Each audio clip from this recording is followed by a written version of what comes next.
Oke, balik lagi ke channel Surya CLM.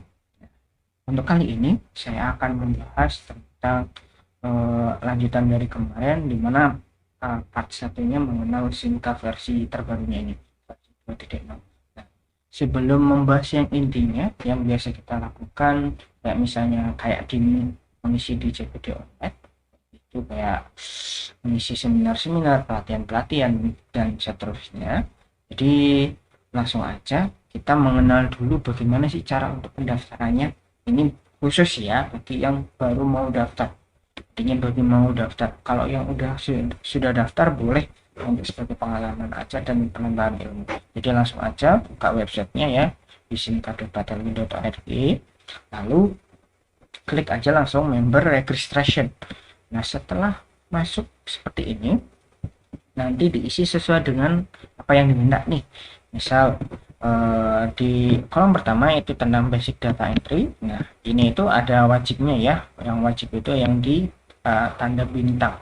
Jadi ada nama lengkap, terus nomor KTP, terus tanggal lahir juga ya, terus jenis kelamin.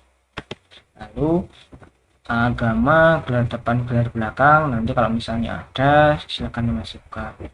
Lalu upload foto maksimal 150 KB ukurannya, boleh bentuknya JPG, GIF atau PDF, tapi akan jauh lebih baik itu bentuk JPG aja. Kenapa? Jadi nanti langsung bisa dilihat kayak gitu ya.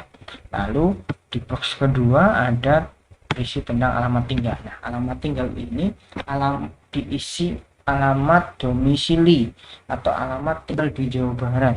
Bagi KTP yang non Jawa Barat nanti diisi aja. Misal saya ngontrak nih di Pasir Gombong, ya udah ditulis aja RT berapa, kontrakan apa kayak gitu. Nanti lebih bagusnya lagi nanti bikin surat domisili, karena nanti kalau misalnya ada dari kependudukan yang mendata kita akan jauh lebih baik kayak gitu. Terus di sini alamatnya apa, misal jalan apa, kontrakan apa, apa, RT berapa, RW berapa, kecamatan apa, kampung apa, kalau misalnya gitu ya. Nanti untuk kotanya di bawahnya, intinya mentok di kecamatan seperti itu. Terus kalau ada kode pos, masukin kode pos. Kalau punya nomor telepon dari si pihak kontrakannya boleh dimasukin, nggak apa-apa di situ. Tapi akan lebih baik dikosongin aja sih, nggak apa-apa. Dari langsung ke mobile phone aja itu diisi nomor telepon kita, Andi, seperti itu Andi. Setelah itu upload KTP. Nah, KTP sesuai yang KTP kita ya, jangan KTP orang lain, nggak boleh. Nah, nanti maksimal 150, disarankan menggunakan JPG. Lalu kita ke anggota ya. Nanti di sini ya itu ada pemplottingan anggota DPW mana, otomatis karena ini dan karena saya dibuat di Jawa Barat, otomatis Jawa Barat. Kalau misalnya di wilayah lain misal Sumatera ataupun yang lainnya, boleh ditulis aja.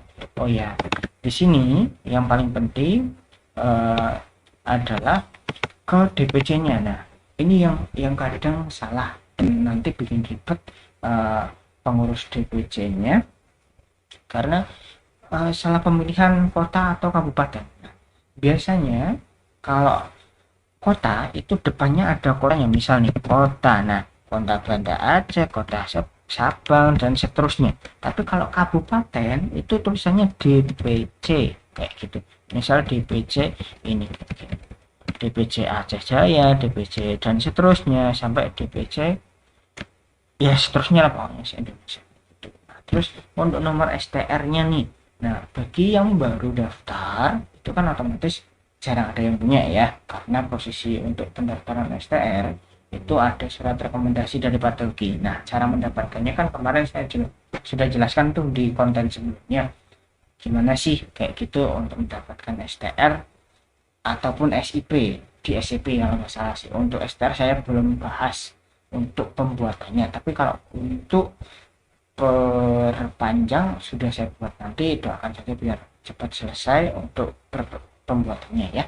Lalu lanjut ke nomor SIP, kalau sudah ada silahkan masukkan, tapi kalau belum ada kosongin aja, tidak apa-apa. Langsung ke box seterusnya di pendidikan.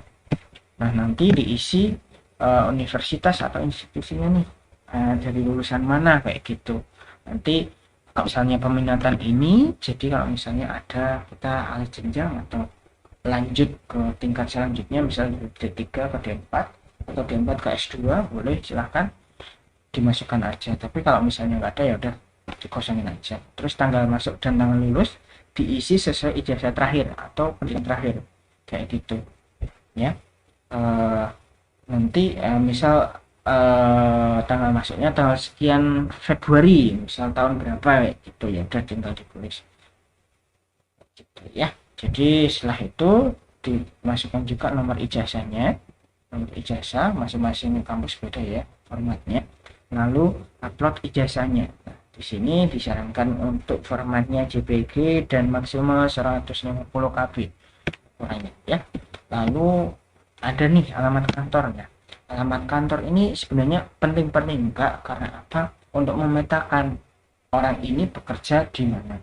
Misal si A kerja di rumah sakit A, si B di rumah sakit C, itu dan seterusnya. Ya, diisi aja namanya apa, rumah sakit apa, atau puskesmas atau klinik apa, boleh. Nanti alamatnya apa, kota kabupatennya mana, status kepegawaiannya diisi non PNS ya. Untuk fresh graduate itu sebenarnya sih apa sih, diisi non PNS aja nggak apa-apa. Terus jabatannya sebagai analis pelaksana yang jelas, telepon kantornya apa. Box terakhir itu yang penting nih, yang dimana kalau misalnya ada sesuatu masalah atau informasi bisa dikirimkan atau dicapri lah kalau kita bilang itu, tapi lewat email. Nah, emailnya ini harus pasti digunakan dan biasa digunakan, jangan pakai email orang lain ataupun email-emailan yang mana nanti kalau misalnya ada masalah kalian sendiri yang akan kesusahan kayak gitu, karena DPB pun akan kesusahan untuk membantu karena posisinya email ini penting gitu. Nah, dari sekian ini yang penting adalah untuk anggota baru nih ya, data pribadinya harus lengkap, nama lengkap dan tanggal lahir. Karena apa, nanti kalau misalnya ada pencarian apa anggota karena salah yang tadi saya bilang, untuk pemilihan DPC akan lebih gampang. Terus pas foto, untuk membedakan, oh namanya sama nih, tanggal lahirnya mungkin bisa disama, tapi pas fotonya beda, oh tadi beda orang. Jadi dari pihak kami pengurusnya tidak akan salah-salah lagi dengan mengurusi apa anggotanya masing-masing seperti itu. Lalu alamat rumah yang tadi saya bilang itu diisi domisili ya, itu penting. Terus tempat kerja sebenarnya penting-penting enggak, karena itu untuk memetakan aja. Dan yang terakhir itu yang bukti-bukti dari JPG atau gambar-gambarnya itu. Nah, dari semua ini yang saya bilang tadi seperti data pribadi, pas foto, alamat rumah atau domisili ya, terus tempat bekerja dan pendidikan, ini kalau misalnya nggak dilengkapi ya, nanti akan depending untuk verifikasinya, karena dengan sistem yang baru kita berharap kita itu tertib administrasi seperti itu ya. Jadi seperti itu. Nanti terus apa lagi sih yang akan muncul setelah kita daftar? Nah, nanti akan kita langsung terima email seperti ini. Nah, misal nih punya teman saya ya, namanya Astri. Oh ya udah, nanti ditulis tuh dari sistemnya akan mengirim. Jadi nama pesertanya atau nama anggota barunya, nanti data ini diverifikasi oleh cabang. Makanya kan diverifikasi dulu, butuh itu. Nah, terus masukkan ada virtual account untuk pembayaran iurannya sebesar 165.000 dengan ketentuan seperti yang di bawahnya. Nanti dibayar langsung aja lewat m-banking, lewat transfer. Virtual account kita itu masih pakai transfer, bukan yang kayak pembayaran SDA ya. Jadi itu aja yang bisa mungkin saya sampaikan. Kalau misalnya ada pertanyaan atau kebingungan, bisa komen aja di bawah, minta like-nya aja. Kalau misalnya mau tahu-tahu seterusnya, bisa di subscribe aja. Lalu untuk misalnya ada masalah lagi, bisa diklik aja di bawah, ada